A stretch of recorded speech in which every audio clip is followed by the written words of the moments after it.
各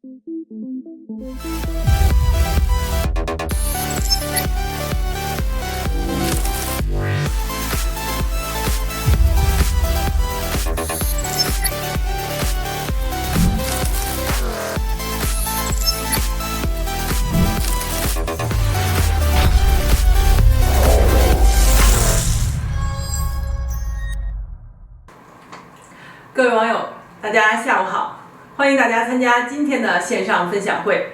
我是知产财经李雪。相信大家对知识产权领域的两大国际盛会都非常的熟悉。今年5月，INTA 2024年会在美国的亚特兰大盛大举行，吸引了来自136个国家和地区的万名知识产权精英人士注册参会。取得了一个圆满的成功。值得关注的是呢，INTA 2024年的特设了中国日主题活动，为全球参会者全面了解中国不断发展的知识产权保护体系呢，提供一个很好的机遇。作为当今世界上最大的商标品牌组织，INTA 会员来自185个国家和地区，包括近6500个组织和超过35000名的专业人士。同时 ，INTA 建立了强大的全球服务网络，包括在北京、纽约、布鲁塞尔等都有 INTA 的办公室。9月23日，也就是这周，INTA 首席政策官 Harzer 开启了首次中国之行。知识产财经特邀 Harzer 做客知识产财经的直播间，这也是INTA 本年的管理层第一次接受直播间的采访。我们希望通过今天的交流呢，让大家更多的了解INTA面临全球产业变化的当下，为会员将会提供哪些服务，针对中国会员将会做哪些计划。同时我们也希望能够提前了解2025年年会的一些亮点。Harzer 呢担任INTA 首席政策官，负责领导全球政策和倡导工作，助力INTA 实现全球战略和目标。同时，他曾担任INTA 董事会的成员和管理层成员，包括INTA 2010年的主席，并在多个委员会和专项小组任职。Welcome, Harzer. You are say hello to next days. Hello, everyone. My first question, this year marks the 21st anniversary of the establishment of INTA's China Representative Office. What changes has INTA observed in Chinese IP protection? What impressed you most? Thank you so much for the question, Li Shui. I think we've seen so many changes for the better. Right now, we see, I think, IP being raised to unprecedented heights by central leadership as a key backbone and driver of an innovation, high-quality economic system. I'll give some examples that we've observed, both in terms of what we see happening within China and then perhaps some reflections from the international community that support this point of view. From within China, we see the continuous re-examination and improvement of legal frameworks. A most recent example of that being the Fifth Amendment to the trademark law, which contains many important improvements from the perspective of brand owners, both within China and outside of China. Another area where we see a great deal of progressiveness and positive impact is in the Chinese court system. We had the pleasure yesterday of meeting with the Jiangsu High People's Court. Chief Judge Tang and his team were very courteous in receiving us, and we had a really good discussion about some of the updates that have been made by the court in recent years.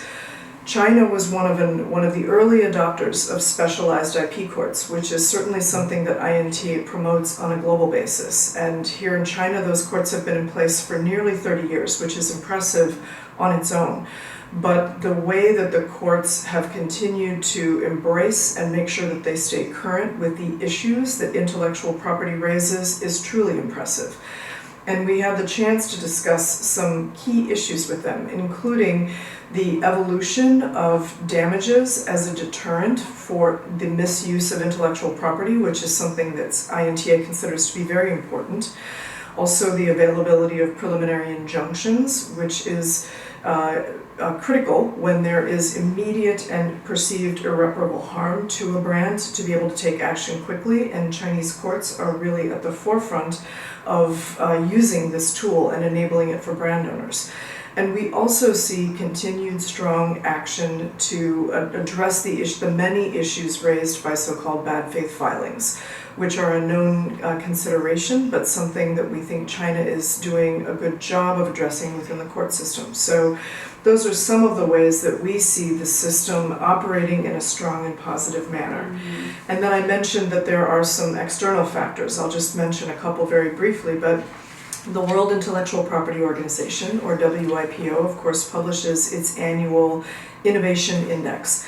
And in the 2023 Innovation Index, China was, I believe, for the first time, #1 in the number of innovation clusters. So 24 of the 100 clusters cited are within China.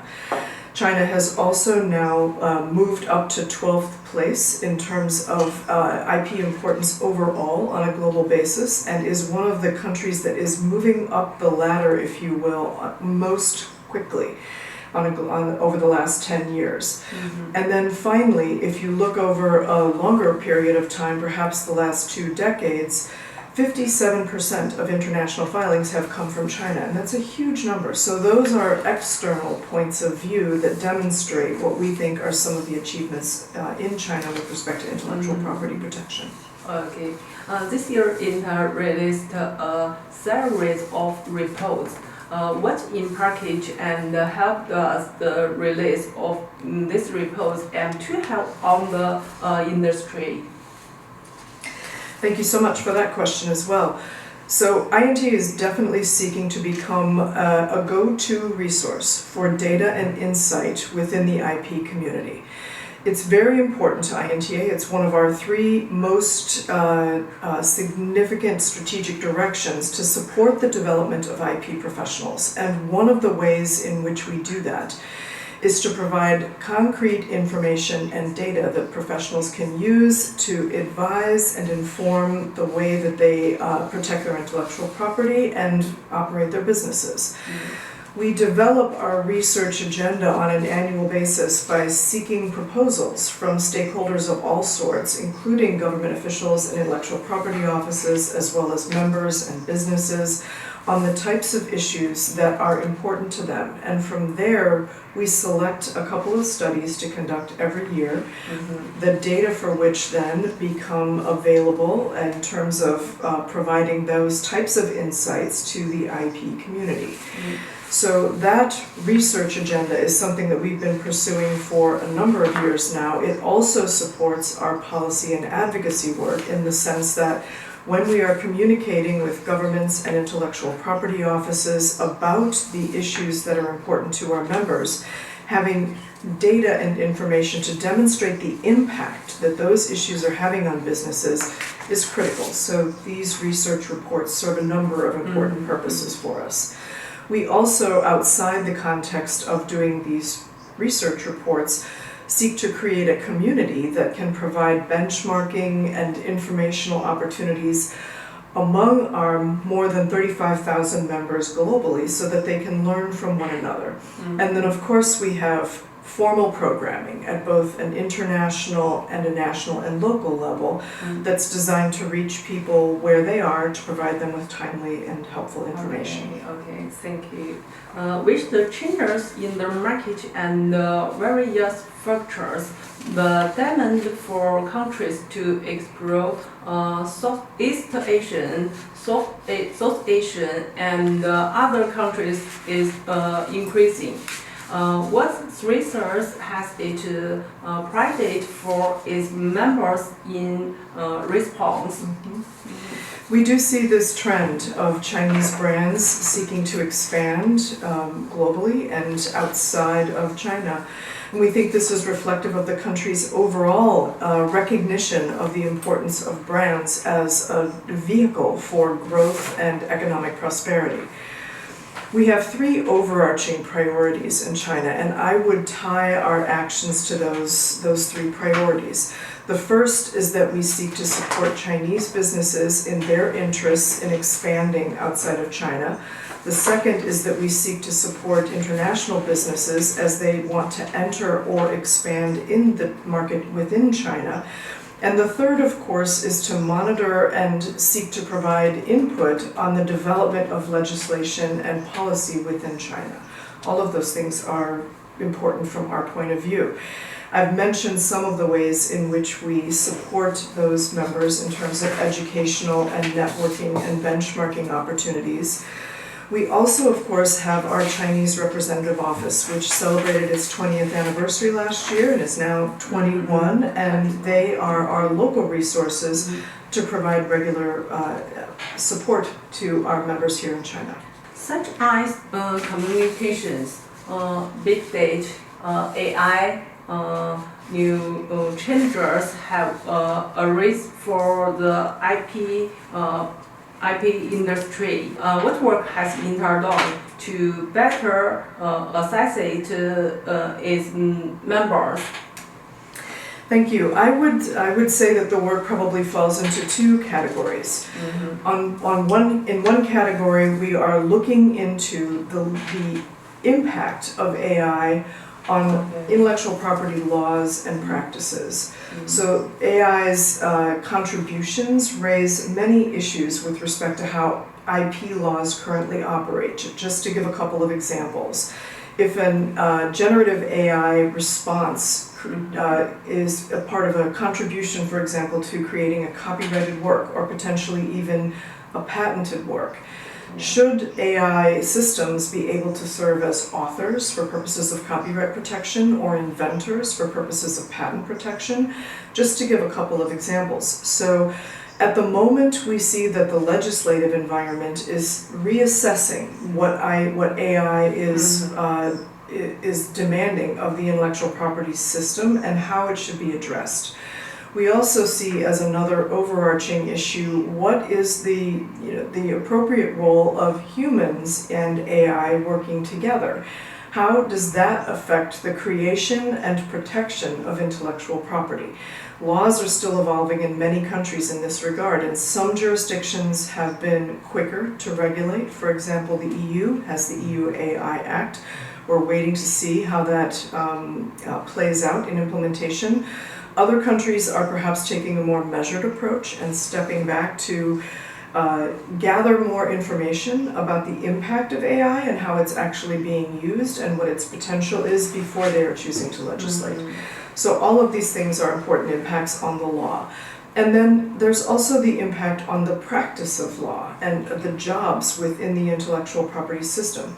And in that regard, INTA is seeking to help our members understand what those impacts could be. For example, in March of this year, we held a 2-day conference on the business of AI, which was focused very much on how law firms and companies are beginning to incorporate AI into their work, what are some of the safeguards that they need to consider as they do so, in order to ensure that AI is used responsibly and that its outputs can be trusted and that there is transparency about when AI is playing a role in providing those legal services. But at the end of the day, we believe that AI is a very powerful tool to support legal practitioners and to take their work to the next level. 147 annual meeting of the INTA will be held in San Diego. Next May. Can you review in advance what highlights and changes the annual meeting will have? I'd be delighted. So San Diego is always a very popular location for the annual meeting, and so we're very excited to be back in San Diego. We are expecting a very full attendance, more than 10,000 I think are expected, probably upwards of that number. We have a very full agenda at the meeting. There are more than 30 educational sessions planned and hundreds of table topics, which are the smaller forums to talk about a specific issue with a small group. We, of course, will have networking and business development opportunities. We will have of course, the receptions and networking opportunities, so all of the things that one usually finds at our annual meeting. But in addition, we will have 2 new tracks in 2025. One is a patent track. Even though trademarks are in our name, as a practical matter, INTA really addresses all forms of intellectual property. And patents are becoming increasingly important in terms of their impact on the IP ecosystem that includes trademarks. So we are beginning to incorporate more patent programming into the annual meeting, and you will see that in 2025. And we will also, for the first time, have a special track for in-house counsel. So those are some things that are new and coming up in San Diego. We hope to see you all there. Thank you very much. Looking forward to it. Yeah.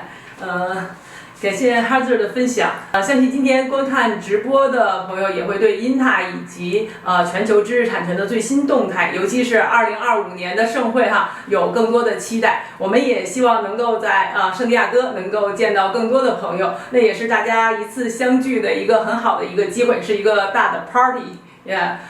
由于时间的关系呢，我们今天的直播就到这里了。INTA 相关国内活动以及最新的动态也欢迎大家关注知识产财经了解更多的内容。我们下次再见。Thank you, Heather。谢谢各位网友。